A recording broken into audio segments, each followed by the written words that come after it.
창세기 30장 31절부터 33절까지 말씀입니다. 라반이 이르되 내가 무엇으로 내게 주랴?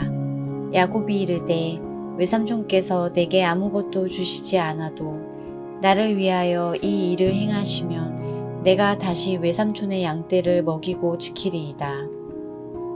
오늘 내가 외삼촌의 양떼에 두루 다니며 그 양 중에 아롱진 것과 점 있는 것과 검은 것을 가려내며 또 염소 중에 점 있는 것과 아롱진 것을 가려내리니 이 같은 것이 내 품삯이 되리라. 후일에 외삼촌께서 오셔서 내 품삯을 조사하실 때 나의 의가 내 대답이 되리이다. 내게 혹시 염소 중 아롱지지 아니한 것이나 점이 없는 것이나 양 중에 검지 아니한 것이 있거든 다 도둑질한 것으로 인정하소서. 아멘.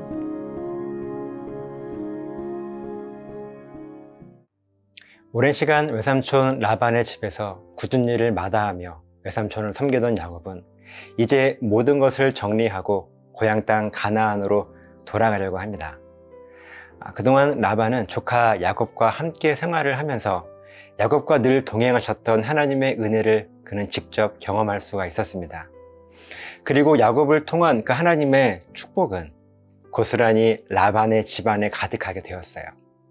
그래서 라반은 야곱이 고향으로 돌아가려고 하는 것을 한사코 만류하고 있는 중이죠. 그러면서 라반은 자꾸 야곱에게 도대체 무엇을 어떻게 해주면 고향으로 돌아가지 않을 것이냐며 야곱과 실갱이하고 있습니다. 31절입니다. 라반이 이르되 내가 무엇으로 너에게 주랴? 야곱이 이르되 외삼촌께서 내게 아무것도 주지 않으셔도 나를 위하여 이 일을 행하시면 내가 다시 외삼촌의 양떼를 먹이고 지키리이다. 라반이 조카 야곱에게 무엇을 너에게 주면 돌아가지 않을 것이냐고 하는 그 물음에 야곱이 하는 말이 나에게 아무것도 주시지 않아도 된다고 대답을 합니다. 대신 야곱은 딱 한 가지를 외삼촌에게 부탁을 하는데요. 32절입니다.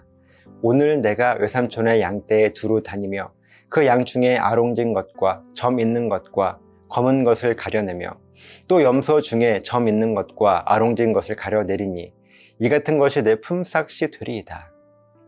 야곱이 외삼촌 라반에게 부탁한 한 가지 요청이에요. 외삼촌의 양과 염소의 떼 중에서 아롱진 것, 즉 얼룩이 있는 것과 점이 있는 것과 검은 것을 자기의 품삯으로 달라고 하는 요청이었습니다. 33절입니다. 후일에 외삼촌께서 오셔서 내 품삯을 조사하실 때에 나의 의가 내 대답이 되리이다. 내게 혹시 염소 중 아롱지지 아니한 것이나 점이 없는 것이나 양 중에 검지 아니한 것이 있거든 다 도둑질한 것으로 인정하소서. 그러면서 나중에 라반이 야곱의 품삯을 조사하게 될 때 야곱이 소유한 이 양과 염소 중에 얼룩이 없거나 점이 없거나 검지 않은 양이 있거든 도둑질한 것으로 인정해도 좋다고 야곱이 라반에게 이야기하고 있습니다. 사랑하는 여러분, 야곱이 외삼촌 라반의 집에서 그만큼 열심히 일하고 성실하게 일을 했으면 야곱은 충분한 대가를 외삼촌에게 요구해도 되는 것 아닙니까? 모양도 예쁘고 살도 토실토실하게 찐 양과 염소들을 어느 정도 구별해서 그것을 자기에게 좀 달라고 했어도 아마 라반은 야곱이 남아주기만 한다면 그대로 다 주었을 거예요. 그러나 야곱이 외삼촌에게 하는 말이 아무것도 자기에게 줄 필요가 없다고 말합니다. 오히려 얼룩이 있고 점이 있고 검은 양과 염소를 자기에게 달라고 그렇게만 이야기를 해요. 이런 야곱의 모습이 이해가 되십니까? 그냥 얼마의 가축과 재산을 요구한다 하더라도 라반은 아마 들어주었을 텐데 야곱도 이미 라반이 충분히 야곱의 어떤 요구라도 들어줄 것이라고 하는 사실을 알고 있었습니다. 그런데 왜 굳이 이처럼 불확실한 방법을 선택을 했을까요? 야곱은 세상 사람들의 방법을 선택하고 싶지가 않았던 거예요. 내가 얼마를 했으니 얼마를 다시 돌려받는 이런 세상적인 방법이 야곱은 싫었습니다. 야곱은요, 하나님 앞에 서고 싶었습니다. 하나님께서 하실 일을 기대했어요. 내가 무엇인가를 해내는 것이 아니라 하나님께서 내 삶 속에 하시는 그 일을 세상에 드러내고 싶었습니다. 그래서 야곱은 외삼촌에게 아무것도 자기에게 해주지 말라고 이야기를 한 것입니다. 그리고 야곱이 하는 말이 33절에 나와 있는 것처럼 나의 의가 내 대답이 될 것입니다 라고 외삼촌 라반에게 말하면서 외삼촌이 나에게 원래부터 있던 가축과 재산을 내어준다면 그것은 세상의 방법과 다르지 않기 때문에 아무것도 해주지 말라고 이야기하면서 내가 하나님을 의지하고 이 세상의 방법과 기준이 아닌 하나님의 방법을 선택하며 결단한 나의 의가 결국 나를 통해서 일하시는 하나님의 역사를 증명하게 될 것이라고 선포하고 있는 모습인 거예요. 여러분 참 멋있지 않습니까? 우리는요, 하나님의 은혜로 구원받은 사람들이지만 아직은 이 땅, 즉 세상을 살아가고 있어요. 그렇기 때문에 세상의 방법대로 살면 어쩌면 쉽고 평탄하게 살 수가 있습니다. 그러나 세상의 방법은 분명한 한계가 있어요. 딱 거기까지인 거죠. 그냥 내 삶이 쉽고 평탄한 딱 거기까지를 이야기합니다. 그러나 우리들이 세상의 방법이 아닌 하나님의 방법을 선택하게 되면 솔직하게 쉽고 평탄하지만은 않을 거예요. 하지만 우리의 삶이 쉽고 평탄하지 않은 그 순간부터 우리가 하나님 앞에 결단하게 될 때 하나님의 역사는 분명하게 바로 그때 시작될 것입니다. 그리고 결국 하나님은요, 나를 세상 가운데 높이실 것이고 나를 통한 하나님의 영광은 세상에 온전하게 선포될 것입니다. 오늘 여러분들은 어떤 길을 선택하시겠습니까? 세상의 방법입니까? 아니면 하나님의 방법입니까? 쉽지 않은 갈림길 앞에서의 이 선택이 될 것입니다. 그렇지만 그 갈림길 앞에서 용기를 한번 내보시지 않겠습니까? 지금은 잘 모를 수도 있어요. 하지만 하나님의 방법을 선택하여 그 길에 발을 내딛는 그 순간부터 하나님의 놀라운 역사가 시작되었다는 사실을 분명 고백하게 될 것입니다. 이 믿음으로 오늘도 승리하시는 저와 여러분 되시기를 예수님의 이름으로 간절하게 부탁을 드립니다. 기도하시겠습니다. 하나님, 하나님의 역사, 그 놀라운 역사는 우리가 우리의 것들을 내려놓고 하나님께 맡길 때 그때 분명 시작될 것입니다. 세상의 기준이 아닌 하나님 나라의 그 기준을 우리의 삶에 온전하게 붙들고 살아갈 때 하나님의 크신 은혜가 있음을 우리가 말씀을 통해 깨닫게 하시고 그 은혜를 오늘도 승리할 수 있도록 붙잡아 주시옵소서. 감사드리며 축복하며 예수님 이름으로 기도드리옵나이다. 아멘.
걷고 있네 높은 언덕 아무 말 없이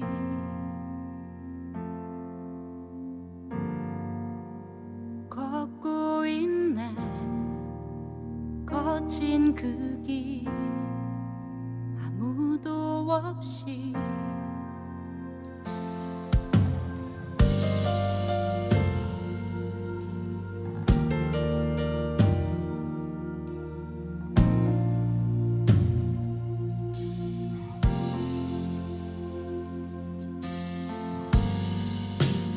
걷고 있네 높은 언덕 아무 말 없이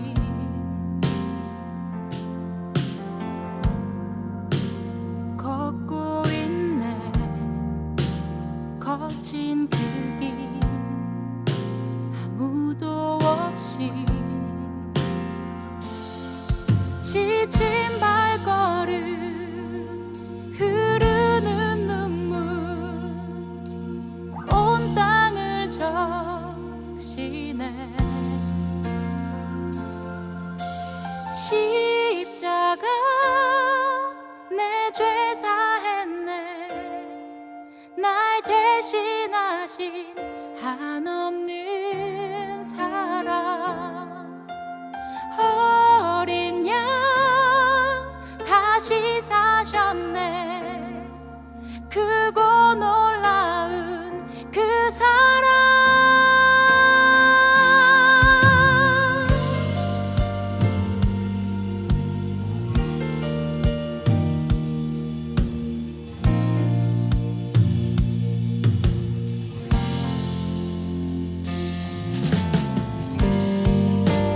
걷고 있네.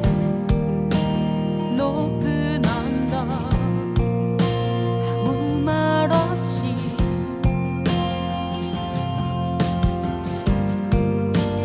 걷고 있네. 거친 그 길 아무도 없이 지친 발걸음 흐르는 눈물 온 땅을 적시네. 고통당했네. 피 흘리신 주 헤아릴 수 없는 그 사랑. 십자가 내 죄 사했네. 날 대신하신 한없는 사랑. 어린 양 다시 사셨네. 크고 놀라운 그 사랑. 십자가 내 죄 사했네. 날 대신하신 한없는 사랑. 어린 양 다시 사셨네. 크고 놀라운 그 사랑.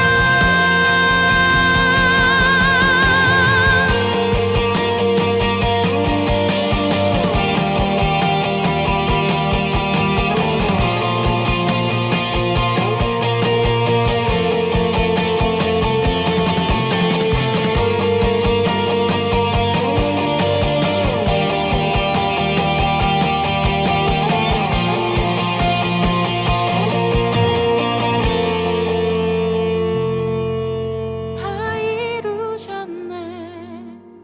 다 이루셨네.